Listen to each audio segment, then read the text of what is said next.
This is the third year that I've come to the March of the Living, and it's a richer experience every time I've come.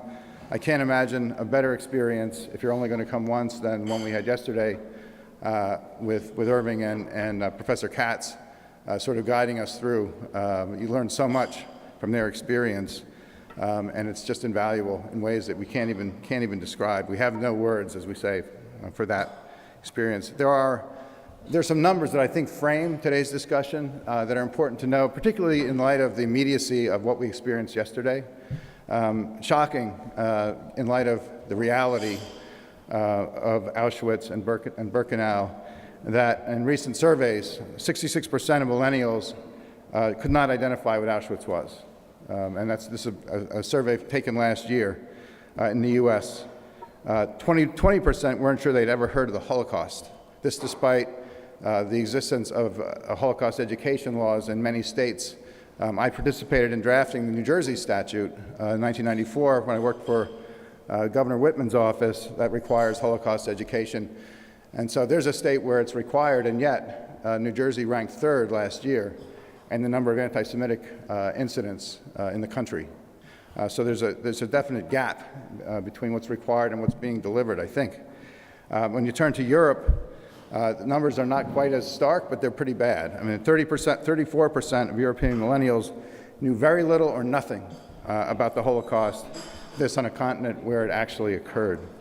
At the same time, those figures, which have been rising steadily over the years, even as the number of survivors available to give testimony is declining, you also have the number of anti-Semitic incidents are rising. And I query whether that's a direct connection between ignorance and hate, right?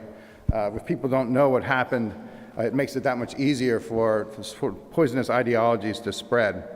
90% of European Jews believe that anti-Semitism online has become worse over the past 5 years.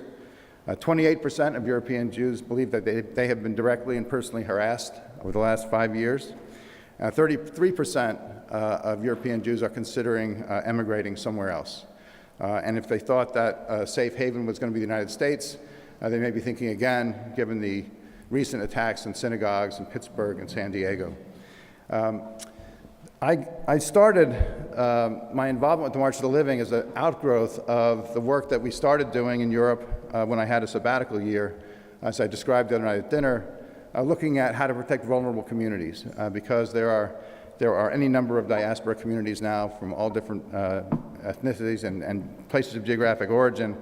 And so it was, in my mind anyway, kind of an academic exercise in the sense that you'd assemble best practices, you'd publish something, it would be a very sort of an academic exercise. We were overtaken by events, we were actually meeting with the Jewish community security folks in Paris the day that the kosher deli got attacked. We were scheduled to meet in Copenhagen with the Jewish community security folks there. The day before our meeting, the synagogue there was attacked. One of the volunteer guards was killed. 2 policemen were shot. And it followed us, or we followed it, all across Europe as this phenomenon spread. I've been really privileged in trying to undertake this work by working with 3 gentlemen here. All law enforcement veterans, all people who have to deal with the consequences of these trends we've been talking about in a very real way.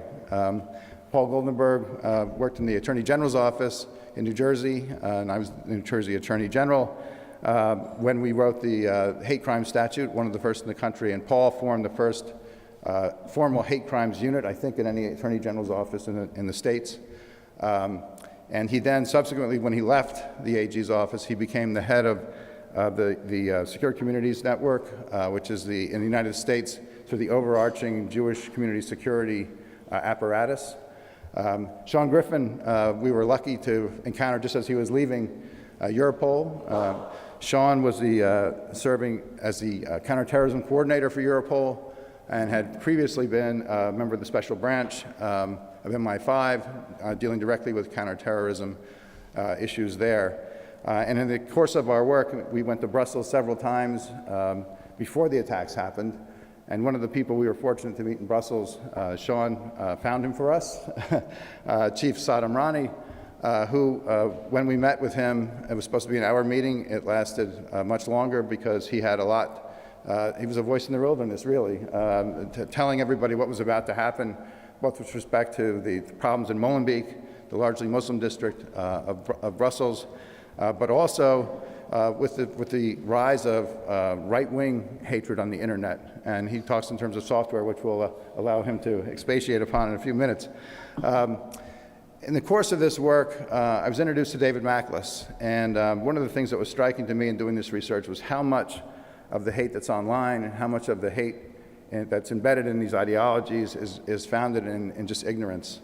And I do think there's a direct connection between the rise of this kind, the acceptance of this kind of ideology, and the acting out and the ignorance of what happened in Europe with the Holocaust.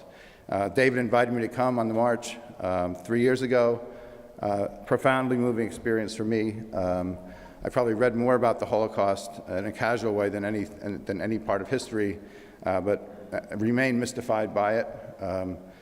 Just the depths of the inhumanity to which people are willing to sink. But to me, I went back and talked to Paul Miller and said, you know, I think that there's a fundamental link here between knowing this history and experiencing it and addressing what we're dealing with on the ground with all these attacks.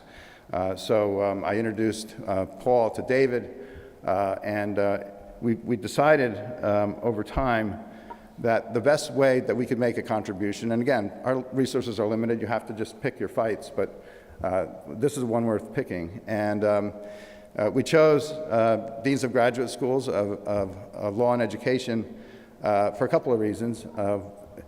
You know, we are the people charged with training the teachers who are going to go out and teach our children. And I think raising awareness of what actually happened in places like this is going to be vital to erasing some of that knowledge deficit that exists out there. And law deans are responsible for training the next generation of lawyers who are going to be on the front lines, whether they like it or not, in issues of civil rights and persecution that arise.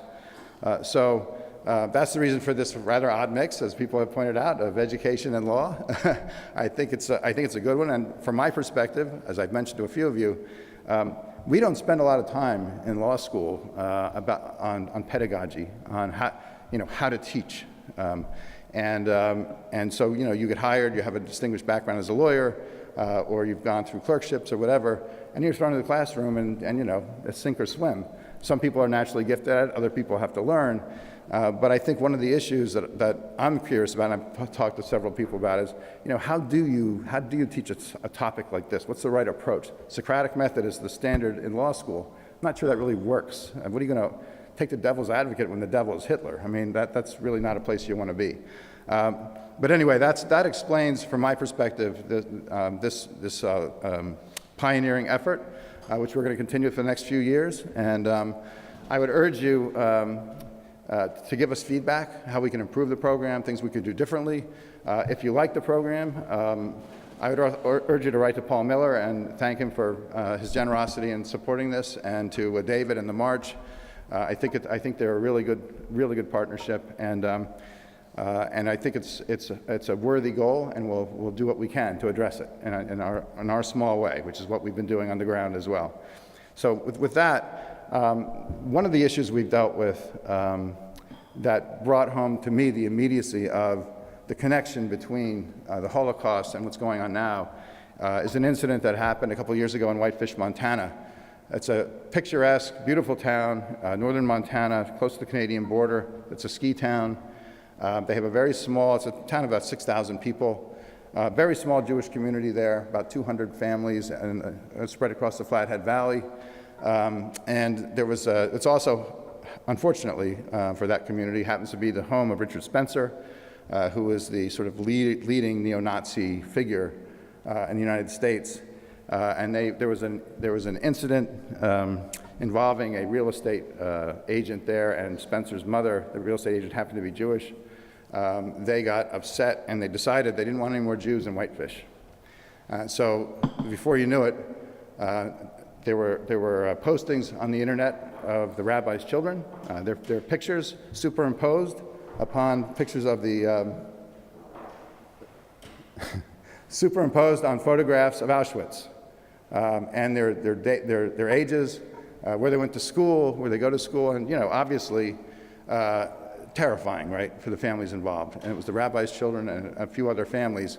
And so I'll now throw it to Paul Goldenberg. So Paul, why don't you narrate, relate exactly what happened in that instance and how we got involved?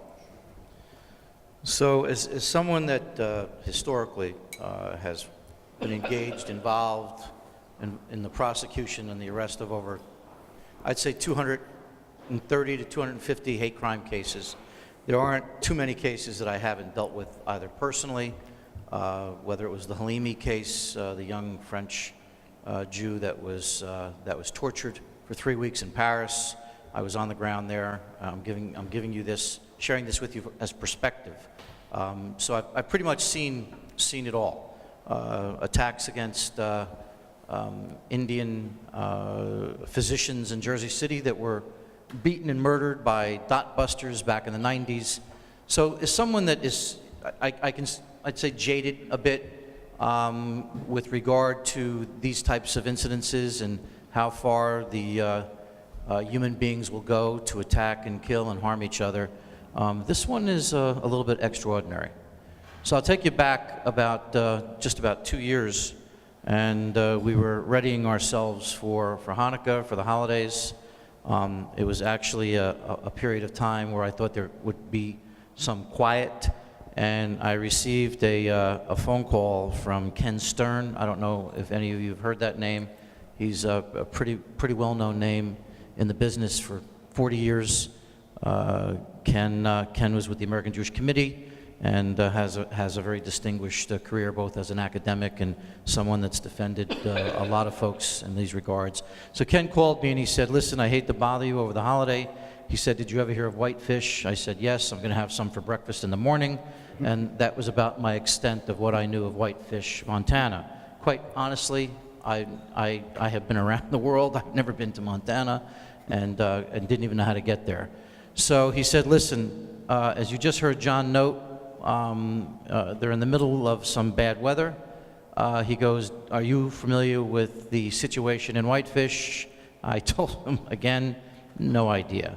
He said, there is a small Jewish community, very small, 100 plus, led by a Rabbi, Francine Roston, actually originally from New Jersey, who moved there a half a dozen years ago. And the good rabbi and other leaders within the Jewish community have recently been threatened online by an individual named Anglin. And Mr. Anglin runs a website that is called The Daily Stormer. How much did I know about The Daily Stormer? Also that was related to Stormfront. And I said, well, now you hit a familiar area because I do know The Daily Stormer. It's one of the most lethal websites out there. The Daily Stormer is in many ways linked with Stormfront. Stormfront is another vile website with some very dangerous rhetoric. And both of those echo the Nazi Der Stürmer, right, from the 30s and 40s, yeah. Right. So exactly. So for those that some of those that want to forget the Holocaust, there are young people in their 20s that know more about the Holocaust than many within the Jewish communities around the United States. And the reason I say that is that there are some young people who have accepted the Holocaust as their mission to not only deny it, but to continue to use it as leverage to terrorize communities. So here's the bottom line. Here's what happened. How many of you in this room have heard of Richard Spencer? So Richard Spencer, as you heard, his family comes from Whitefish. Richard Spencer was pretty notorious. He's the one that stood and said, "Hail Trump," as he raised his hand with the Nazi symbol. I'm not getting political. We're staying off the politics issue. I mention that because that's where most people really started to realize who Mr. Spencer was. So let's go back to Whitefish. Here it is, 2016, many years after Holocaust. We are starting to see the beginnings of some very vile types of activities on the internet. with regard to the rise of hate, bigotry, and the emergence of white supremacy, not only here in Europe, but the United States.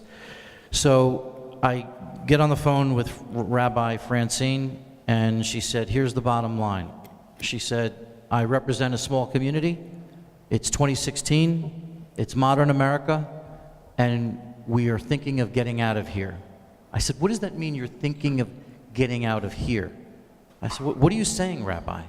She said, what I'm saying is that our small Jewish community in modern times, we're thinking of leaving. That was a pretty stark comment from a rabbi from New Jersey, now living in Montana.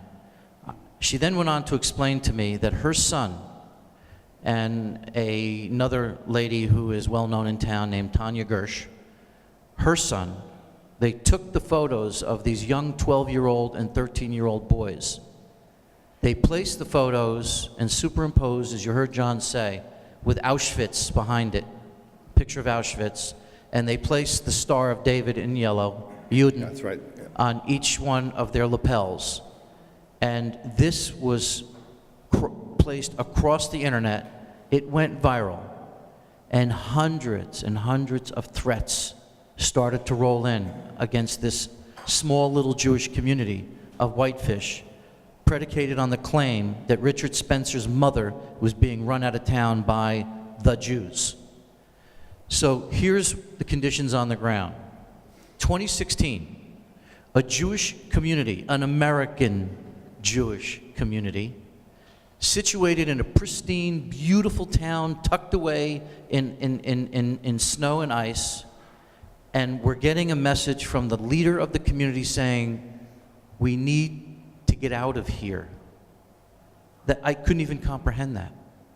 So what we did is we tried to get facts on the ground, and the facts on the ground were not good. The facts were that Anglin, Spencer, and others were in fact planning an armed demonstration against the Jews of Whitefish, Montana. When people were readying themselves for Christmas and Hanukkah during 2016, this small Jewish community was facing some very serious peril. Here's what happened. We reached out to the local police chief. Unfortunately, even in these modern times, I wish I could tell you that the police chief got on his horse, and I'm not being facetious. They do have horses out there. I found that out personally, and the police still use the horses, and rode out to town to meet with the rabbi and the Jewish community. To my dismay, that didn't happen. We then reached out for other policing agencies to determine and find out what can we do about a Jewish community in modern America in 2016 that's thinking of leaving town. The response was, we don't have any laws broken yet. We still, you know, this is First Amendment. This is the right to free speech. People can still say what they want as long as they don't cross that threshold. So the facts on the ground were not good. We literally had to ask for security people from outside of the region to come in from Seattle and Tacoma, Washington, to sit with the community until we were in a position to get some more police on the ground. Look, here's the bottom line. The townspeople were good people. The town administration, wonderful people. John and I had the opportunity to spend a lot of time on the ground, and actually we executed a tabletop exercise for the entire city, so there is a positive outcome. The positive outcome is the town did eventually rally behind the Jewish community. The governor and the attorney general eventually did rally behind the Jewish community. That's the good news. We have lessons learned. We developed procedures, not procedures, we developed a best practice response if and when something like this happens again. You all know about Charlestown, Virginia, where the riots took place and there was loss of life. In Charlottesville, yeah. Charlottesville, Yeah. Life was lost because people did not prepare. So one of the things that we at the Miller Center really focus on is that we're practitioners that actually execute. We hit the ground in that community, we stayed on the ground in that community, And the takeaway for the community was next time it happens, God forbid, we're going to be much more prepared. And that's really a distinguishing factor, I think, from what we do and what some of the others do out there, is we do hit the ground and we do provide some serious takeaways.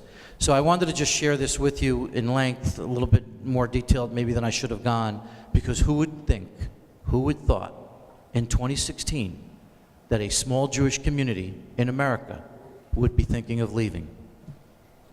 That's the fact. That's the reality. And would be confronted with the historical reality of Auschwitz. Yes. Has there been anything written about your work in Whitefish? This should be disseminated, all over the place. Well, we're going to have, we got an additional donation from a lawyer in South Jersey. We are going to have a summit in Atlantic City in conjunction with Stockton University, June 11th and 12th. And we are in conjunction with that, we are going to publish an account of our work in Whitefish and other places. So one of the issues with us and being publicity is, of course, once you're publicized, you also are a target. So we have to be careful about that. We've also, you'll hear, we've done work in Brussels as well, and that was an issue there too, where there was a reporter there from the Philadelphia Inquirer, coincidentally, who learned what we were doing in Molenbeek and with the police there, and we invited her to sit in. Not that we're trying to cover it up. We have not gone out of our way to trumpet from the rooftops what we're doing, because frankly don't think that's going to be effective in those circumstances. So eventually I think it will be known. And Richard Spencer was the inspiration for Charlottesville, and so when they threatened a 400-person march through Whitefish, obviously it panicked everybody. It's a tiny town. It's an open carry state, and they also threatened to bring in, and this is sort of closing a circle here. They said, well, we're going to have this rally, and we're going to bring, as a guest speaker, we're going to bring in someone from Hamas. So that the ultimate unifier of radical Islamists and neo-Nazis would be common hatred of the Jews. Dangerous development if it ever happens. I'm not sure how real that was, but that was the threat he made on the internet. And as Paul said, it went viral, and what was astonishing to them and to us was just the intensity and the number of hundreds of these hateful messages coming from everywhere. Really gets your attention. So the work in Whitefish is something we've done in the States. We've also done a lot in Europe, and one of our earliest partners there was Sean Griffin, and as I mentioned, Sean has been in the counterterrorism business at Europol as the coordinator for years. And Sean, I wonder if you could address, sort of the rise of this over the years, what you've seen as the trend and where you think things are potentially heading. Yeah, the only thing I want to close on is I'm going to leave you with a number. Nearly 100 people have been murdered. 100. And actually, bring that number to about 150, including the last major attacks at Tree of Life, New Zealand, the synagogue shooting that just took place in San Diego. The common denominator between all 130, 150 shootings is 4chan, 8chan, and the white supremacist neo-Nazi websites. So whoever said that sticks and stones do not break bones, seriously need to think again. So I just want to close on that. Thank you. Thanks, Paul. Good morning, everybody. Thanks for listening. Today, I'm going to be speaking in the Queen's English, not some kind of strange dialect that you all seem to have picked up. I want to start by saying thank you to David and John for inviting me here this week to have an opportunity to meet you all, which has been great. But also, the visit yesterday, it's a sort of a remarkable experience. John said we're going to be sitting on a panel and would ask our thoughts on what we saw yesterday. And, for me, 4 words came to my mind. I was overwhelmed by what I saw yesterday. It was humbling to be with Erwin. One cannot imagine the life you've led. I was angry. I felt I wanted to be angry at somebody or something. But I was also angry at myself for perhaps not remembering as I should, and not really, you think you understand what's gone on, and until you see the scale of that yesterday, you don't realize what went on. But I also feel determined. And, sometimes you question what you do, or the work you do, is it worthwhile? And I think it is, actually. So in relation to Europol and how the trends have changed over time, I'm going to have to refer to some figures here. Europol is responsible for writing something called the European Situation, or the European Union Terrorism Situation and Trends Report. And it's a report that's built up of member states' submissions, both qualitative and quantitative. And it's been going in its current state for about 10 years. And so it's a great piece of data that we can look back on and make some comparisons. And in the most recent edition of the TSAT, there's a new one about to come out next month, which I hope we'll be able to see before June. But there's the main threat, or the main number of arrests around the EU, is based on Islamist terrorism. But there's a very worrying trend of the rise in extreme right-wing incidents. And I'll quote from the report. It says the extreme right wing is expanding, partly fueled by fears of perceived Islamization of society. Well, that sort of went straight into the Breivik mindset in Oslo, that sort of Islamization. There are 5 foiled, failed, or completed attacks attributed to extremist right wing, all of them in the UK. 1 person died and 10 were injured when a van was driven deliberately into a crowd of Muslim worshippers. A few days later, a supporter of Britain First, which is an extreme right-wing party, drove a vehicle into an Indian restaurant. Prior to the attacks, he was caught on CCTV making Nazi salutes. And in addition to those attacks, other violent incidents took place in 2017, motivated by right-wing extremism. For example, 2 men with a proven affinity with National Socialism threw incendiary devices at an asylum hostel in Germany. So what they're saying is the number of individuals arrested for right-wing offences has almost doubled in 2017. Vast majority reported were in France. And of the 20 people arrested, 16 were arrested for preparing an attack. So I think, we've been talking about this over the last couple of days in relation to what's going on in the EU at the minute, and what's going on in Britain with Brexit. And there's this sort of, people are becoming more insular, more nationalistic, and more divided at the same time. There's a division in Britain that I've never seen before, and there's a division in the EU that is coming. We've got the rise of right-wing politicians in Italy, in Austria, in Poland here, in the Czech Republic, in Sweden. Yeah. Yes. I should mention that, if you have questions, yeah, please. just raise your hand and we'll pass the mic to you. And, don't have to wait till people are finished talking. So yeah, I should have feel free. said that. Please interrupt me, because I can sit here and talk, but it's what you want to hear as much as anything, is to get a discussion going.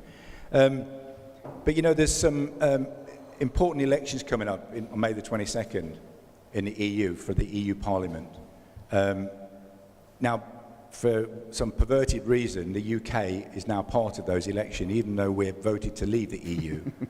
And by all the polling suggesting at the minute that a new party that's been formed for this election, called the Brexit Party, will basically win seats in the EU Parliament. And I think Saad can talk about Belgium in more detail than I can, but there's a genuine fear within the EU Commission and the Parliament that there's going to be a very strong right-wing bloc post these elections. And that could well curtail some of the EU project for the next few years.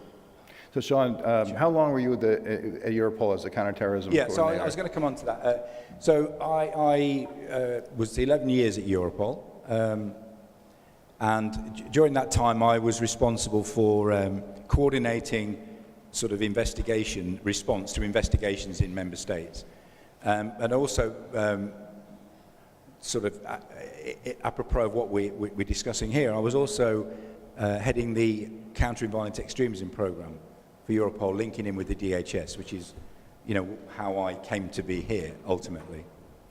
And because within the EU, there's the counterterrorism strategy talks about 4 strands: prevent, pursue, respond, and prepare.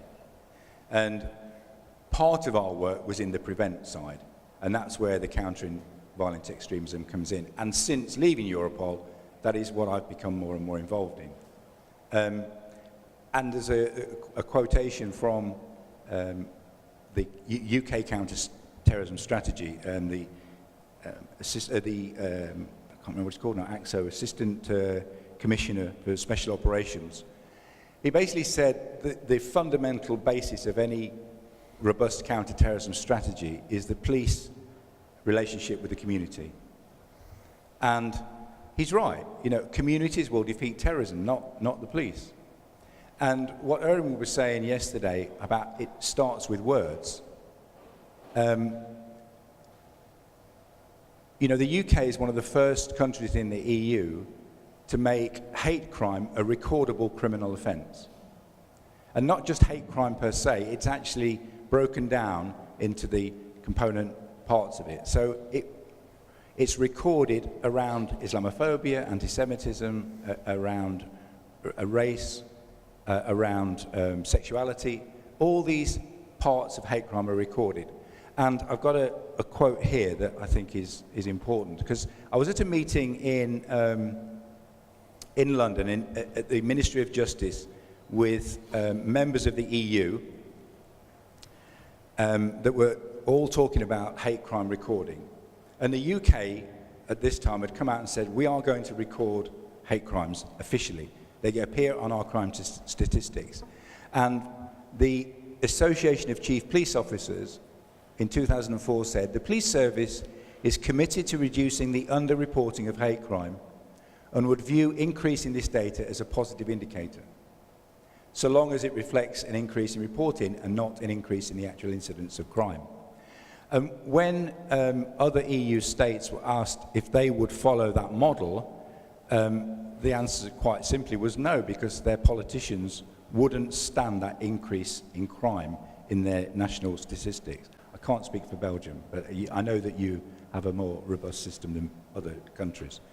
But it was quite clear that there's no common thread across the EU about how we address hate crimes. Because for me, if the community, if the society which we serve are not confident and don't have the trust in the authorities to come forward with their issues, then that enables a wedge to be driven into that society. And so, for me, that sort of prevent work starts right at the ground level in relation to understanding what hate is and understanding how the community feels about that, and also building a relationship of trust between police and the communities, so that together we're stronger. And we put those that seek to drive a wedge into the community on the fringes, and then we can deal with them in that way. So, Sean, one final question before we turn to Saad. To Professor Katz's point that the internet is in some ways the enemy. When you first started at Europol, could you describe sort of the emergence of the internet as a vehicle for over the course of your time there?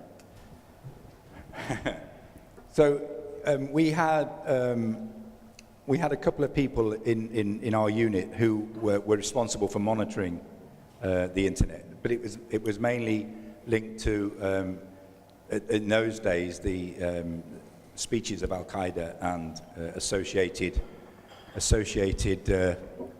wannabes, I would call them. And it wasn't that easy to find. This was before WhatsApp, before Twitter, before Facebook really took a hold. So you really had to go looking for it. You had to know where to look. You had to almost be invited into some of the forums to be able to find the speeches and find out where they were held. And we built a database up of these missives over time, and we use that in a way to assist member states when perhaps some of this material was found on a suspect's computer.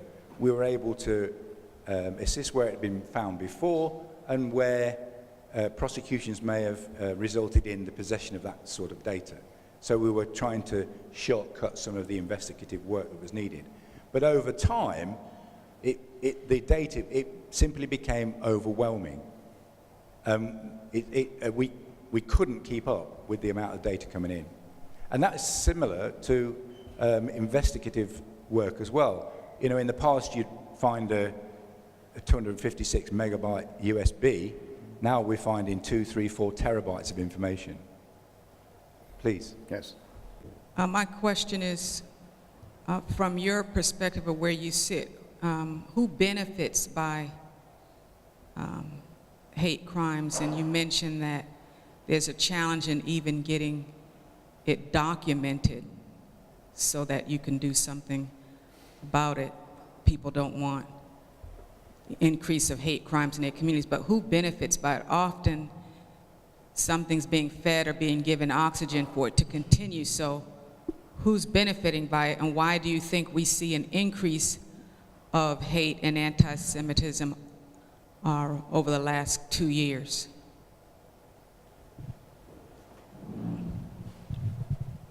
Why we're seeing a rise in hate crimes in the EU, specifically in my view, is the poor manner in which we've dealt with the issue of refugees and immigrants into the European Union. And the burden has been taken by Italy and Malta and Bulgaria and Greece to a degree. And you've got thousands and thousands of people that are arriving on the shores of the EU and then being left in camps around the borders, around the coastline there. And that is going to impact on the local communities when they see those numbers having to be housed and fed within their own communities, rather than the EU as a bloc taking responsibility for it and having a coherent policy about it. And this is one of the issues with the EU. It tries to be sort of a one voice, but there's still 28 voices. And that feeds into nationalism and right-wing thinking. And who benefits? I think, the increasing recording of hate crime for me, shouldn't feed that hate crime, but it should hopefully benefit society, that they feel confident that the authorities understand what the issues are and are addressing the issues, in my view. We can't fight a problem if we don't know what the problem is. So Sure. yeah. It's interesting because in the state of New Jersey, unfortunately, we're known for a lot of positive things, and in this case, we now have the third highest in the country for anti-Semitic crimes. But here's the thing, and John knows this better than anyone. He was Attorney General. We had, a couple of dozen hate crimes reported in New Jersey back in the 90s, and all of a sudden there was an explosion over a very short period of time, went up to almost 1,100, I think, in a period of just a couple of years, and people were freaking out, going, oh my God, are we a state of hate now, and look at our reputation. And actually we said, calm down, here's the reality. We're doing something right. These people have been attacked or have been victims of these crimes. We are starting to have some success, and the milestone is, believe it or not, that now people are stepping up and they're reporting it, and they're calling their prosecutors' offices, their DA's offices, they're calling the local police So it does say something for the local police that, hey, we're doing something right, the outreach is starting to work, people are more comfortable reporting. The crimes have been there. It's not like it exploded, it's just the reporting process and building this community of trust started to actually show a milestone. So it would look pretty bad when explained, actually, I think, was pretty positive. Every time we were going to release the statistics, you had to sort of do a debriefing with the press and just explain to them that, you know, it's not like these crimes didn't exist before they were reported. So now they're being reported, so we can adjust our manpower to sort of meet this threat. And you know, you can't escape the occasional ridiculous headline, you know, hate crime surges in New Jersey. But you do make the effort to explain it to them, and most of them get it right, but there are the occasional ones who don't. Yeah, and I'd also say, you know, I've been in policing counterterrorism since '97, and I've sat, in front of terrorists and all that. But that's dealing with the end result of it. We've got to deal with the problem further down the pipeline. We shouldn't, we shouldn't be waiting until something goes bang or people get killed.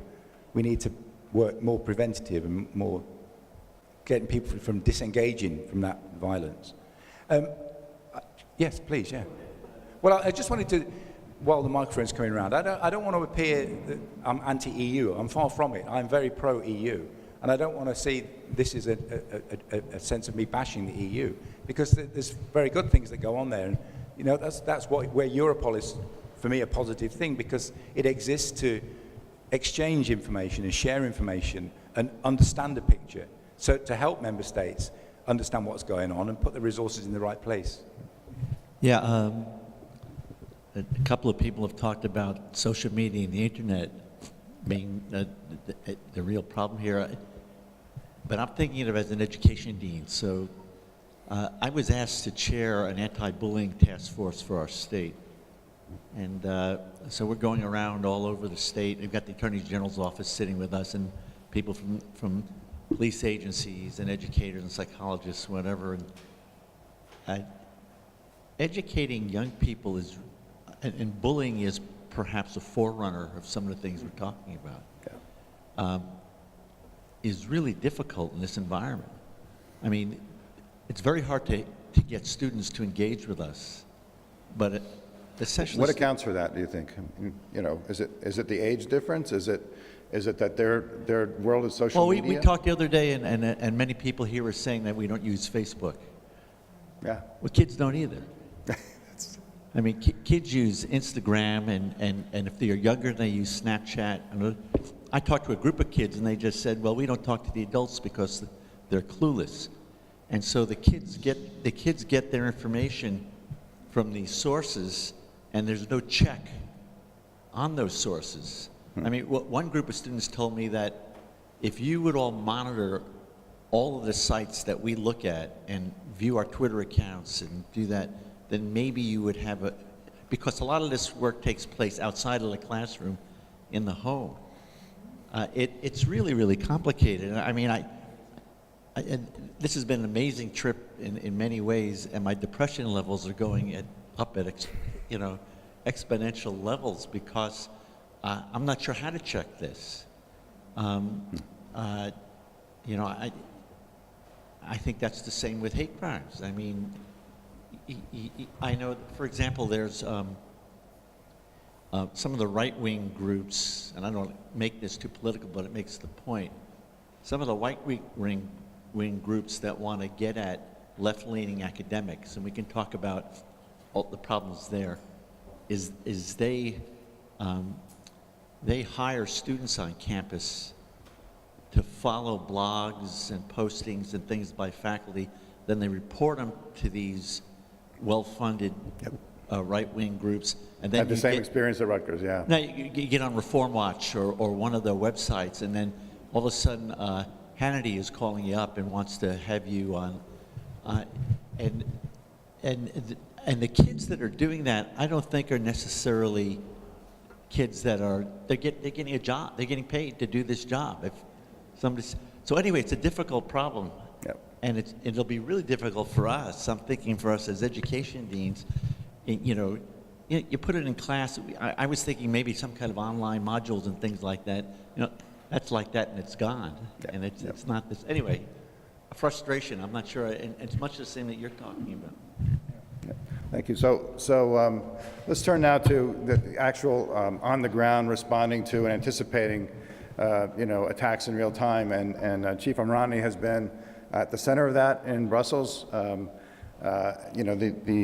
District of Molenbeek was widely publicized as having provided the largest per capita share of foreign fighters in the Syrian conflict. Some of them came home and became the terrorists who attacked in Paris, and then ultimately in Brussels on the subway and the airport.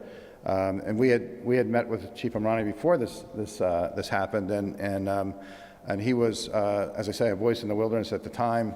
And he's been on the front lines of dealing with these attacks. So he was a big proponent of the work that we actually ended up doing in Brussels, which was what we could do, but obviously never sufficient to address the problem. But he had us do interviews on the ground with a wide spectrum of people, from Muslim teenagers in Molenbeek to police, beat police, to business owners, to professionals, and we edited those 26 hours of interviews into a provocative sort of workshop where we each got to hear what the other thought of them, and tried to make progress in that way. And we ended up doing a day of training with just the police, and followed that with a workshop in the community center in Molenbeek with the police and the community sitting side by side. So Chief Amrani has really been the inspiration for this approach, and has been a big proponent of what he calls the software problem. So maybe that's a good place to start. And and feel free to interrupt him. He doesn't mind being interrupted. So Saad, wherever you want to begin. But thank you, John. Yeah. So yes, as he said, feel free to interrupt me. I would like to have this as an interactive discussion, because there's no simple answers to complex issues. So I would like to bounce back on what Professor Steve Katz said this morning and what has been said about social media. So not only do we have a new platform today that makes everything complicated than 20 years ago, but on top of this we have new actors. Okay, here's a little anecdote that I would like to start with to illustrate the complexity of what we are facing today with regard to not only anti-Semitism but hate crime and so forth. Do you guys know what we call in French la quenelle? Somebody knows? No idea? Okay, I'm gonna do it physically so that you can understand what it's all about. So it's the Nazi salute upside down, like this. All right? So if you go to France, ask somebody what is the canal. So the canal is well known. It's just the name of the upside down Nazi salute. So actually it's one way to actually go around legal aspects and so forth. And right now, as I'm speaking to you, I have the honor to have a case pending in court against me, started by a famous artist called Dieudonné. I think the Jewish communities in Europe know him. Dieudonné is a humorist. He makes humor, goes around the country in France, but also in Europe. And actually, it's basically the worst anti-Semitic thing that you could come across, in terms of shows. So one day, we heard that Monsieur Dieudonné was organizing an undercover, so to speak, show with hundreds of people paying for their ticket on the internet once again. So this is something that evolves very quickly. You don't see it on it's not an official performance, so to speak. There were two performances planned one evening. He started the first one. They called me when I was working with the general staff of the Brussels Police Department. I arrived with 80 men, the public order unit, and the mayor said, you have to stop this event. I said, no. This is also a good question for the legal experts around the table. It's about free speech. Okay? So it was taking place in a private premise. It's free speech. So what can you do about it? So you have to be a little bit creative. So I was creative that day. So that's why he's in court now. That premise was not okayed by the fire brigade for holding a major event. So I took a couple of investigators with me inside to actually make sure that what was going on was really anti-Semitic. We have a legal framework that prohibits this kind of thing. So they did their job, but you can't stop the activity. So actually, based on the second aspect, which is an administrative aspect, the fire brigade report and so forth, I kicked everybody out. So, the people who were waiting, because they had a ticket to go inside the second performance, were just lining up on the street, hundreds, and they were all doing the canal, as I said, you know, there's the Nazis. Very impressive when you see it in the capital of Europe, because we were in the capital So of Europe. that salute is illegal, No, correct? Is that? That salute, well, this one Yeah. doesn't exist. So it's not illegal, so to speak. So when you see 300 people doing this, it's very impressive. What is interesting, and this is the connection to the second part of my humble presentation, the software, so to speak, it's actually the type of people that were doing the canal. So they were not white, blue-eyed, blonde Aryans, you know, white supremacists type and so forth. They were black, and they were North Africans, Middle Easterns. So you might say, what the hell is that? So this guy is making, you know, anti-Semitic spectacles, shows, performances, and you have these folks doing the Nazi salute actually consciously, upside down and so forth. So actually, this is the new phase of anti-Semitism. This is what I wanted to cover this morning very quickly. So the issue of hate crime and anti-Semitism included has considerably changed, and I will make a reference to a very famous philosopher and thinker from France, André Malraux. In the last century, he said, the 21st century will be religious or will not be. The guy was damn right. 70 years or 80 years later, we are facing right now the evolution of different types of ideologies that feed on all kinds of hate crimes and also on anti-Semitism. So yes, today, excuse me. I'm going to finish the sentence and then I have my question. So today, and I will say it after being also emotional and disrupted, so to speak, and that's an understatement, but what we saw yesterday, I will relay to you the nature of the discussions in France and Belgium and so forth. This is a European perspective once again. The anti-Semitism that we see on the rise in Europe is not the classical one only, you know, coming from white supremacist or neo-Nazi groups and so forth. It's what I call, it's an expression that I use a lot, Islamofascism. Once again, this is not about the whole Muslim community. This is not about a whole religion. This is about one specific piece of interpretation made by a specific group funded by some specific countries. So we're talking about a micro phenomenon which is taking a huge place in our daily lives and having the collateral damage in terms of counterterrorism, in terms of hate crime and so forth, which is this new anti-Semitism inspired by a specific interpretation of Islam. Okay? So it's Salafo-Wahhabism. So this is not, for example, if you take Indonesia, which is the biggest Muslim country in the world with 200 million inhabitants, if you go and talk to a classical, I would say, a scholar, Muslim scholar from Indonesia, you won't find elements of anti-Semitism in what he says, because it's not their tradition. If you go to Morocco, and pay attention for you guys, because I told John Farmer yesterday when we were in Auschwitz-Birkenau, have you guys noticed that there was a Moroccan flag and a Moroccan group? And have you paid attention when we went to Birkenau? Actually, there was a sign in the parking lot showing places where people were supposed to pick up a specific bus depending on which country they come from. That means, you know, from Jewish communities.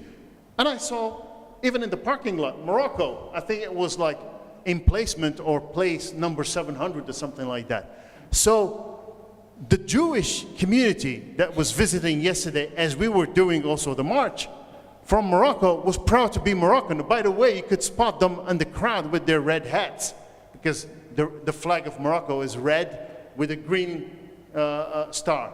So in Morocco, the interpretation of Islam is what we call al-madhab al-maliki. Al-madhab al-maliki. It's a specific branch, just like in Christianity. You have the Orthodox Greeks, you have the Protestants, you have the Lutherans, the Calvinists, the Catholics, whatever. So over there, for the last 500 years, it has been mentioned by Professor Katz, the Jews left Spain because they were kicked out by the Catholics, by the way, you know, if you have to be honest about history. And they landed in Morocco and Tunisia. And actually, since 1492, they have been protected by the Moroccan Sultan, which is the king of Morocco. Okay?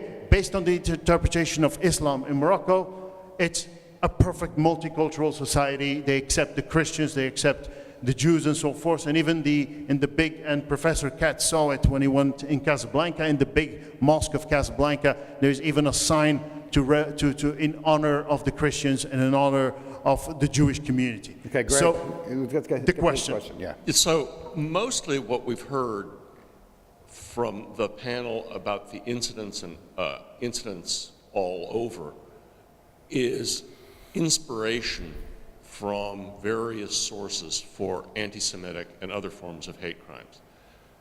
That corresponds at some level to the early era, or what happened early in the Nazi era, where individual acts sporadically arose. But what's missing today is the same kind of coordination provided by the coherent political party which opportunistically obtains power in Germany and then builds its program in steps. So my question for the whole panel is, what evidence is there now of an equivalent form of coordination? And if we accept the typology of the steps, which we heard about both from Peter and Steve, where are we on those steps and what to do? If I may, yeah, I'll take that one on because we are looking very closely at the coordination. And I will tell you that they are coordinating with each other. The political parties are coordinating it with each other. While everybody has been sleeping, Eastern Europe literally has fallen on the wayside almost party by party. And I don't want to say literally is being replaced, but the ultra-nationalist parties are gaining power unlike anything any of us has ever seen. Where these parties were marginalized, these parties were fringe, they are now becoming majority parties or near majority parties or number three. It is deeply concerning. It is a blind spot for the international intelligence services out there. You know, on one hand, it's the best of times and the worst of times. It's the best of times because in democracies, we can't be spying, we can't be watching, we can't be looking too closely at those that spew or those that put rhetoric out there. And on the other hand, the rhetoric now is becoming quite dangerous. So this is, I mean, particularly for educators, we all know this. These types of elements do very well in democratic societies because in some cases, some view that they use these democratic elements against us. And I am not saying, look, I'm a very proud American. I believe our First Amendment, that this is what distinguishes us. Separation of church and state. These aren't political statements. This is what's kept us safe. On the other hand, we're in very, very serious times. So I will tell you, they're talking to each other. They're communicating with each other. They are learning from each other. And they are growing unlike any of us has ever seen. And it's right under our noses. There has not been tremendous discussion from the pundits, from the analysts. It's been quiet. You're going to find some articles in the Atlantic. You're going to find articles all of a sudden now because we've had these very vile, heinous, violent attacks on our houses of worship. Now people are starting to listen a little bit, but this has been happening, and I hate to sound like the sky is falling. It's the tip of the iceberg of what we're going to see over the next 24 to 36 months. And Sean, and then Saad. Sean, did you want to comment? Yeah, just very quickly, yeah. You know, you're talking about is the state-sponsored sort of level. And, you know, I think there is probably more amount of coordination amongst right-wing extremism than there was, say, 10 years ago. But I don't think, for me, you know, sometimes the fear of terrorism is greater than the actual reality of what terrorism is. And, you know, you're more likely to die falling out of the bath or falling out of bed than you are to be, you know, a victim of a terrorist attack. So I think we have to keep things into perspective. And I would like to think in the EU, you know, although we have a rise in right-wing politics, we're still not getting to that level at the state that will get a state-sponsored pogrom, as it were. Because I do think, still I have faith in the EU, that somewhere along the line, we talked about the economy and economics of it. The EU holds the key here with funding for these states. And should they go off the rails, and Hungary has been very, very close, and they've been talking about how, you know, whether they're going to withdraw some of the grants to Hungary for that. So it depends on not whether the EU is strong enough to do that. But on that, going back to social media, you know, the society we are now, communication is a lot better than it was looking at the historical events that we've discussed this morning. And it's very hard to hide that level of murder these days because of social media. So it can be a positive thing as well. So I think we can use those tools to counter the threat. But on the state-sponsored side, and what the international community does about this, you know, what about China and the Uyghur community that are being systematically locked up at the minute in concentration camps? And what about Myanmar and the Rohingya? What does the international community do about it? What should we do about it? And it's all right, it's one thing to sort of go and intervene in Libya, but do we intervene in China? What are the consequences of doing that? Something like Rwanda. Yeah, exactly. Well, you know, Yeah. where were we? Exactly. Where was the intervention that needed to occur? Yeah. My own view is that you're not likely to see the level of state-sponsored institutionalized slaughter that was the Holocaust. I think what you may see and what you are starting to see is a level of institutional indifference that signals to extreme elements that it's okay for them to act out. I think that's what you're already seeing. Yes. I was wondering what your thoughts were in terms of what those of us sitting in the room as deans, law school, and education, what are one or two things that we might do To address this issue? Yes, So- that frustrates, like what, because it's going to take all of us, what role should we be playing, or do you see we can play to help booster the work that you're trying to do every day? So I think the deans of education and law have a vital role to play in closing the knowledge gap that I alluded to at the beginning, where you have 2/3 of millennials have never heard of Auschwitz. You know, there's a basic knowledge gap that needs to be closed, and you know, many schools don't have courses on you know, the history of the Holocaust, or even how to teach Holocaust education. I mean, you know, I think there's a vital role to play, and as with law deans, you know, we're training the next generation of lawyers, not just to represent big corporations and to make a lot of money, although that's, you know, something a lot of us will do, but also to, you know, to be the bulwarks of freedom, and to be the opponents of tyranny, and you know, to, when you're AG, to be independent of the executive when you have to be, and you know, that ethos is something we need to instill in our students, and so I would say, you know, closing the knowledge gap, really important, and basically tapping into the inherent idealism of the young people, which I always find infectious, and one of the parts of the march that I find hard to assimilate is it's this horrible situation, and it's an absolute atrocity, but there is an energy brought by these young people who come to the march that is nothing but positive. I mean, it gives you sort of hope for what the future may hold. And I think that's the value of the march, and that's why it's grown from a couple hundred in the first year, right, David, to over 10,000 a year now, every year from all over the world. So there's an appetite to close that knowledge gap that's out there, and I think that's where we can help to fill it. Saad. I'd like to respond to two previous questions. So the issue of institutionalization of these things. Here are a little bit of basic statistics. Actually, if you were to talk about a scale of 10, I would say that we are around 2 or 3, so to speak. So remember the 30s and the 40s, okay? So you said in those days there were individual acts and things like that scattered across the country, in Germany or Europe, and then at some point they got organized. What is the situation today? I will give just the European perspective. In Italy, the Minister of Home Affairs, that is to say the guy who runs Homeland Security in Italy, is actually an overt fascist. His name is Salvini. His minister, he's not just a guy who's running a shadowy kind of think tank or white supremacist group and something like that. He's number 3 of the government. At the same time, you have in Austria, which is a famous country, a great actor in Europe and so forth, the Minister of Home Affairs, so the colleague of the other one, his name is Strache.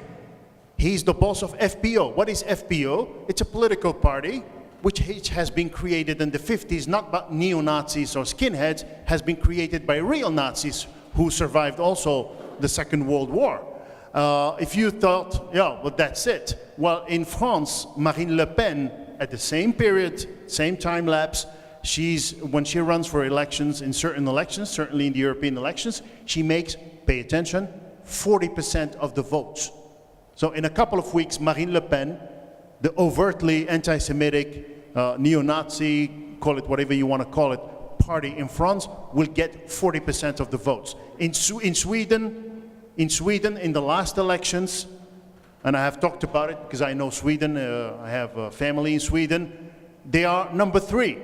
They got 17.5, something like that, of the votes. In Denmark, they're going up. In Spain, Spain that was a quiet country, with the Socialist Party, running the country, they turned the page of Francisco Franco, who was the friend of Hitler. Actually, the Vox political party won the elections in Andalusia recently, and last week they got 10% nationwide. So these people are not just in undercover clubs, they're actually in power.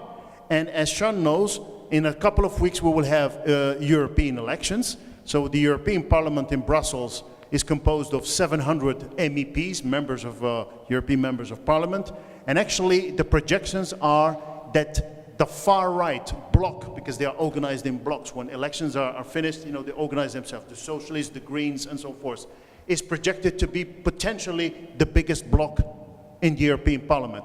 And these people pass legislation, decide about a whole bunch of things, and actually, and you know it, they actually have power upon the European Commission, which is actually the European government, so to speak, and they can actually overrule certain decisions made by heads of states and so forth. So you have now, at this stage, a hugely powerful coalition, so to speak, at political level. So, of course, they will not do things like we have, or Irvin has experienced, unfortunately, 75 years ago. They're smarter than that. So it's going to be pretty much the same thing. We've discussed it yesterday, Irvin, you remember? Same dynamics with a different flavor. The different flavor, I will give you one example of it. There was a terrific program on one of the best French TVs a couple of months ago about refugees in Germany. So there was a real refugee from Syria who has been interviewed. He's actually the head of this very vulnerable group. Listen, Irvin, he said, if it continues like that, and he was discussing with the press under the pressure of the Pegida movement. Do you guys know the Pegida movement? It's actually an anti-Semitic, anti-migration movement that demonstrates in eastern Germany, the eastern part of Germany, on a regular basis, filled with skinheads, with all kinds of people that you can think of. And they're getting bigger. He said, we fear, the foreigners in Germany, refugees, that in some years we might be, and he used the word, and it woke me up, persecuted. So this is the feeling that is scattered around. And as Irvin said, it starts with words. Words on both sides, perceptions, words used in the propaganda and so forth. So to answer to the honorable lady's question, earlier, who does all this thing benefits? Actually, today, it benefits a lot of people. There's a lot of actors or forces. That's why I spoke about a growing polarization. I spoke about those who have some form of hate speech, hate crime, inspired by a specific version of Islam. We've got a couple questions. Okay. And then you have the far right. And actually, I get to say that these folks have some form of tacit agreement. The more one gets to be powerful and create polarization, the more the other one feeds on it. For example, Daesh in Europe, ISIS, actually they are extremely happy to see the rise of racism in different countries. Why? Because people feel that they are cornered, some communities. And the more they are cornered, the more ISIS recruiters and people on the field will come and say, oh, wait a minute, you don't feel at home in this country, we have a solution for you. And this is what they do. They do it with the kids, and they bring the kids, and I see that Irving is shaking his head. It's pretty much the same dynamics as 70 years ago.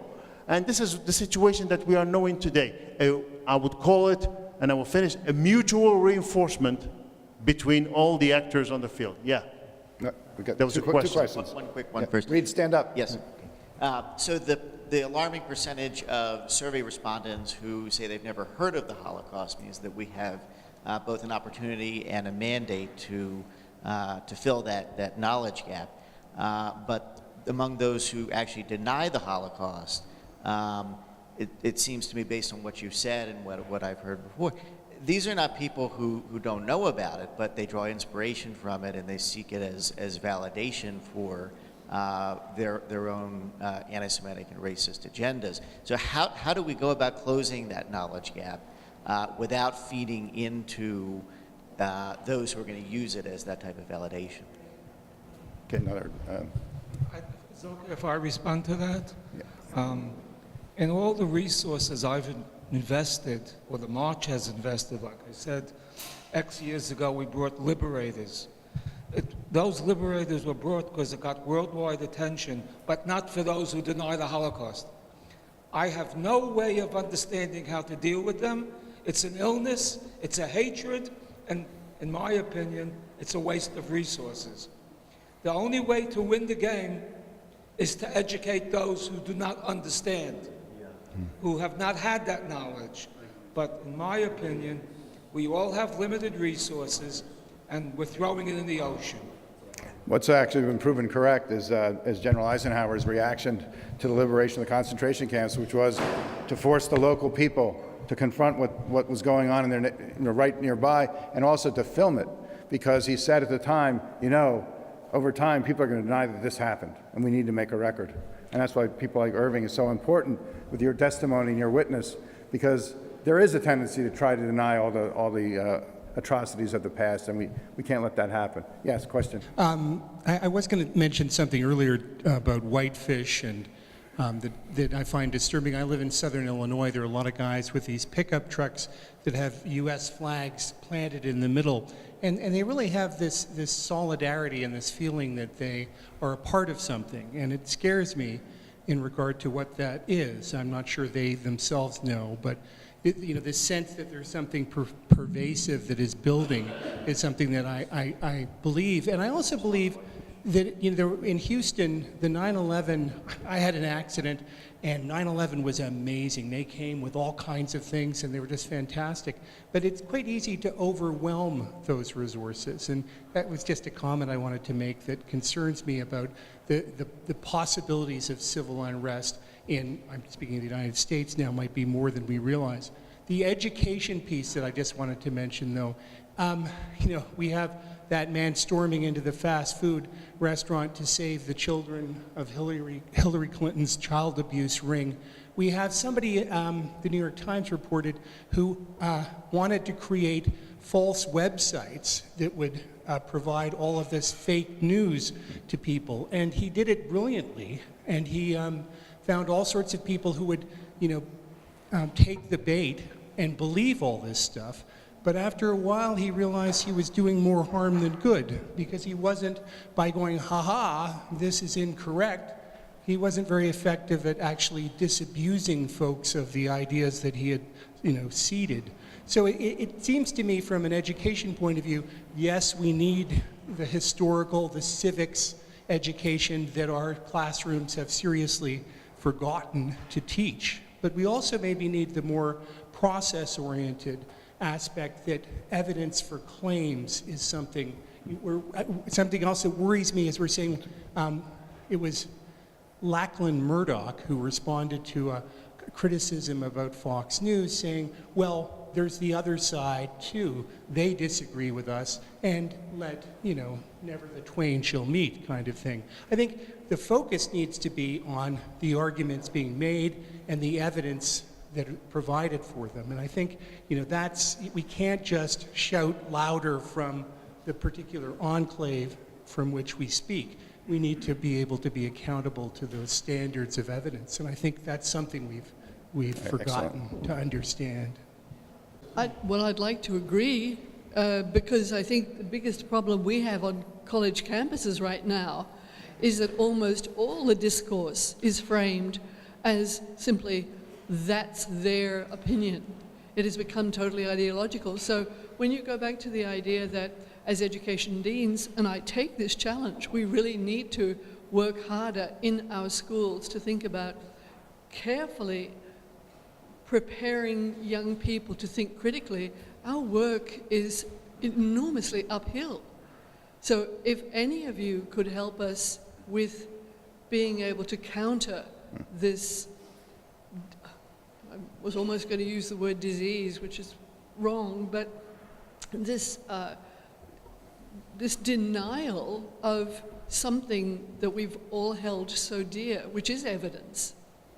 I would love to have that before I go home. Thank you for your comment. Interesting comment, and I would like to answer to what you just said, and also to a couple of things that were said a few minutes ago.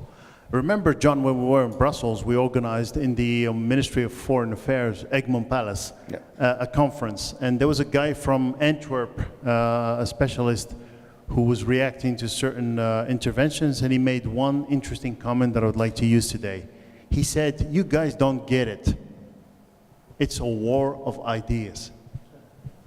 He was damn right. You can't talk to somebody who is driven by ideology. I'm talking about all ideologies. That's the reason why I always refer to software, because when you see the power of this hatred, of these things that we see developing, they're not just driven by ignorance or by the lack of knowledge. You can't say that today kids, for example, do not have access to information about the Holocaust or other things just like that. I'm sorry to say that. The information is available on the internet. You Google something, you find some unbelievable information. So the information is out there. But as it has been said, if you do not want to accept it, if you're not, I would say, formatted to analyze it and capitalize on it, then there's no hope. To respond to the question of the honorable lady from California, actually going back to this concept of war of ideas, look at the concepts or the arguments of ISIS. Sean has worked on it also at some point. We have worked, and I'm still working on these things. If you read the magazines, highly sophisticated magazines of Daesh, honestly, I challenge any dean to write something as crazy and sophisticated as these young folks do somewhere in the middle of nowhere in the desert. It's so vicious. They're twisting truths, twisting arguments, and so it takes hours and days and months to write stuff like this. All right? So this is what we're doing it on the counterterrorism level. And actually, when you push this kind of information, this kind of magazines, they were for free, Dabik and different kinds of issues, to youngsters, it looks so real and so sophisticated, they just take it as the truth. It has been said a few minutes ago. So for us to say, listen, this magazine is all crap, don't believe it, believe us. So they will look at you, they will say, it has been also discussed in our conference in Brussels, who are you, us? We, the government. Well, that goes to your point. It's evidence. We, the right? government, are you legitimate? Actually, some people, pay attention to that, place religion above government. All right? Today, that's the fact. Some people, for example, the white supremacists in the US, because I followed the training in Washington, and I was interested to discover the variety of these profiles, 900 groups in the US. It's amazing. I forgot the name of some of these groups who were placing God and their nation, okay, above the federal government. So if you promote something, a clip that says funded by, let's say, the EU or the State Department or something like that, you can do it in a sophisticated way, but actually it has no legitimacy, no value for these folks. So what we need to do, I think, because we are at really today at a critical juncture, because these folks are getting to power, are in power slowly, is to just change our software and the way we approach things. So are we just going to say, here's the information, take it for granted, take it to the bank? Or are we going to engage these folks on the basis of the war of ideas and use all the knowledge, the sophistication, the history perspective? I was very happy to listen to Steve Katz this morning, the way he approached from different angles, different aspects of the issues. This is what we need, nuance and sophistication. Otherwise, we will lose the war on ideas. Thank you. Thank you, Saad. Yeah, so just, closing remarks? just very quickly about the piece about what, as educators, you can do, and that critical thinking piece. You know, I've sat in many meetings when we talk about how do we counter the narrative. How do we combat the hate online? How do we counter? But the people sitting around the table were middle-aged white men, and we're an irrelevance to the people who we want that message to get to. And I think, I don't know how it works within your institutions, but you know, perhaps the message needs to come from the students. They need to be the ones that are forcing, you know, running with the message, not the likes of me. You know, there's hope. I mean, after the shooting in Parkland, those students became rock stars. Yes, yeah, and I follow them on Twitter. Delaney Tar, she's fantastic. Yeah. She's really good voice. Yeah. The leading education newspaper yesterday had a headline article, and it was called Anti-Semitism is on the Rise in Teaching About the Holocaust Help. So there's an end. So that, I mean, there is discussion of this. Can I just throw something up so we can Sure. discuss it after Irving? Absolutely. I would love to hear our lawyers, the legal scholars here, talk about the First Amendment. The First Amendment is not absolute. Right. The famous school case, Tinker versus Des Moines, Iowa, did say that you balance the right to speak with the government interest, and that was, in that case, it was the material, but it was the material substantial disruption in the operation of the school. But there's always a balance with the right of the state versus the right to speak. And I just wonder if, and it seems like with what's happening with Facebook and the loss of and elections being rigged and all of that, if the country is at a point where maybe there would be some possibility for some challenging of, it's my right to say whatever I want. I don't have the answer, but I think our attorneys can have a wonderful discussion about that. Yeah, and we'll continue that discussion in another setting, but it came up in Whitefish. I mean, I contacted the Attorney General's office in Montana, and we had this back and forth about, okay, when do you cross the line when you post a child's picture superimposed upon a site of mass murder with the yellow star superimposed? I mean, if I were the Attorney General of New Jersey, to me that would cross a line. And I would say that that's a direct threat of violence, and we would take action. We might lose.